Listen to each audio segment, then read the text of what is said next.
So what happens when you play your favorite game from 30 years ago later in life? I played the original Zelda 40 years later to see if the younger me had good taste. Here we go.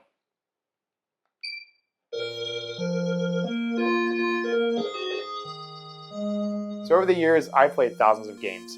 And in those years, I get asked, why do I like a video game? What kind of genre or what kind of series do I like? And, bits and pieces of why I should recommend that. And when I realized, when I recommend them, I can't remember why I liked half of them.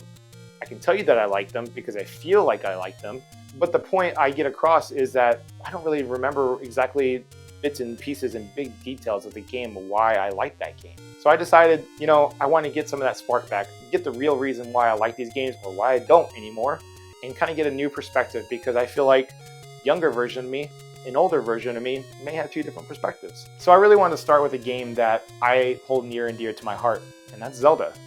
And this one I played was on the original NES, but I played it on Switch too. So funny enough, I'm pretty sure Zelda is not the first game that I played. I'm pretty sure the first game that I played was on NES, and it was Super Mario Bros. Pretty much the first game for a lot of people. And it wasn't a friend or anything like that really introduced me to games. It was actually my mom. She was big into games at the time, and she introduced me to first Mario, and then she started playing a game called Zelda. She bought a guide for it and decided to kind of play through it. I would used to watch her on the TV and kind of get through the game, and eventually I started playing it too. And one of the best memories I have is playing with my mom or her sitting next to me while I play, but it really started the whole obsession with Zelda that I have now. So here I am on the NES playing Zelda all over again. Immediately, whenever I started playing this game, I got hooked on it. It wasn't because of just I was playing with a guide or anything like that. It was because that first music hits in the beginning on the title screen, and oh man, it was great. And from there, you press start, you get into the game, and then you get that normal Zelda music that everyone knows and loves. So all I gotta say is, older me loves the music still. So like I said before, I was playing with the guide, but that didn't make the game any easier.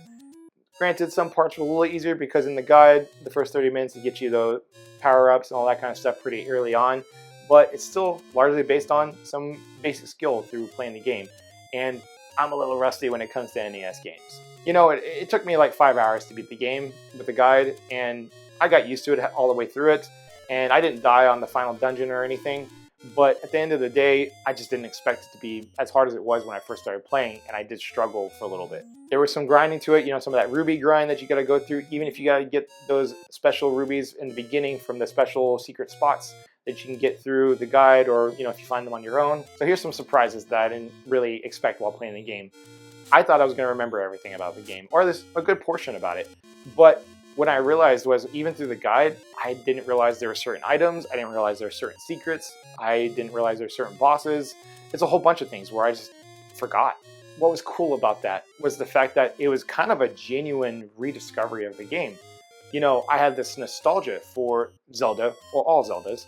It's kind of a cool feeling. You don't get to have that a lot nowadays, because things are very much copied from other games sometimes, or you've seen it on the internet somewhere, a video, or a friend talk about it, or pictures. And playing the game through all the way through again after so long is kind of nice. So one thing I want to say is, whenever I use this guide, I did 100% complete the game. I got all the hearts, all the items, everything, because I wanted a genuine experience of what that felt like to do all of the things again that I did whenever I was younger. And what I can tell you for this game, I probably would do it again. It wasn't much time to go through everything. It was all enjoyable to go through everything, and I liked doing it. So younger version of me, he was spot on with that one. So here's some other things I didn't expect. I expected to go into this game maybe thinking that it was going to hold up for whatever I thought it was for my nostalgia and all that kind of stuff. And I will say, for the most part, it did. When I go through a game, I do use an app called Backlog, and that is not necessarily to track my backlog of games. You can see what I did on a previous video.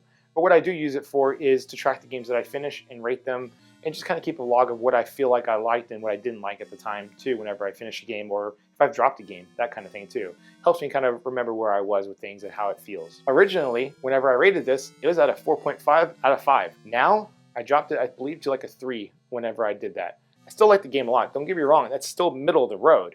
It just didn't hold up as much as I thought it was going to. That's not to say it's bad. Like I said, I would still recommend it to any Zelda player, but it's probably not going to be the first Zelda I would recommend to anybody. I would say if they're a Zelda lover, you know, they've probably played a few of the other modern Zelda games, I would say go back and play it because it's where it all started. You'll have some nostalgia with some of the bosses and characters and all that kind of stuff from the original game. I'd probably just keep it at a middle tier of Zelda games in general. And just because the rating dropped doesn't mean the spark inside dropped. If anything, it reinvigorated everything. So all that being said, younger version of me, he had pretty good taste still.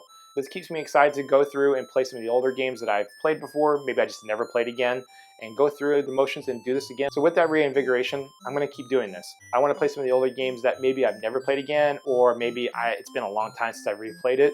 See where the older version of me sits now. I hope you enjoyed this video. Please like and subscribe, and please comment below for your favorite Zelda game, because I would love to see what everyone's take is on that. Have a good one.